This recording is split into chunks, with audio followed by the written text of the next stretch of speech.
বন্ধুরা, কথা দিচ্ছে এই ভিডিওটা শেষ অবধি দেখলে তোমার জীবন বদলে যাবে। মানুষ চিনতে আর অসুবিধা হবে না। একবার রণবীর সিং এর এই অ্যাডটা দেখো। বাইরে থেকে দেখলে মনে হবে এ তো একটা সাধারণ চিপসের অ্যাড, কিন্তু ভেতরে লুকিয়ে আছে গভীর শিক্ষা। অ্যাডের শুরুতেই আমরা দেখতে পাই রণবীর সিং একটা গলির মধ্যে দিয়ে হেঁটে যাচ্ছে, যার চারিদিকে শুধু আলু আর আলু। এবার এই আলুগুলোকেই মানুষ ভেবে নাও। কেউ খারাপ, কেউ ভালো, কেউ চালাক, আবার কেউ একটু বেশি চালাক, আবার কেউ বেশি নাটক করে।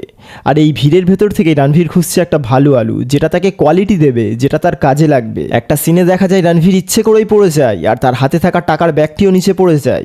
এবার যত খারাপ আর চালাক আলুগুলো ছিল তারা সব ছুটে যায় টাকাগুলো লুটপাট করে নিতে। মানে যেখানে স্বার্থ সেখানেই ভিড়। ঠিক তখনই সেখানে একটা ভালো আলু আসে, যে এসে সব খারাপ আর চালাক আলুগুলোকে তাড়িয়ে দেয় এবং রণবীর কাপুরকে হেল্প করে। রণবীর খুব খুশি হয়, সে আলুটিকে অ্যাওয়ার্ড অব্দি দেয় এবং মাথায় তুলে নাচে, যেমন ভালো মানুষ পেলে সবাই প্রশংসা করে। এবারে আসলো আসল টুইস্ট, শেষটা শুনলে তোমার মাথা ঘুরে যাবে।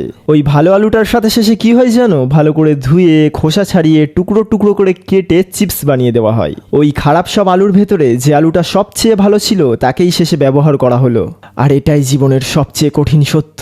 তুমি যদি খুব ভালো মনের মানুষ হও, বিপদে সবার পাশে দাঁড়াও, তাহলে সুখের দিনে সবাই তোমাকেই সবার আগে ভুলবে। তাই একটা কথা সবসময় মাথায় রেখো, ভালো হও, মানুষ হও, সবার সাহায্য করো, কিন্তু এতটাও ভালো হয়ে যেও না যেন মানুষ তোমাকে ব্যবহার করে চিপস বানিয়ে ফেলে। ভিডিওটি ভালো লাগলে শেয়ার করে দাও আর ফলো করে নাও এই রকমই ভিডিও পাওয়ার জন্য।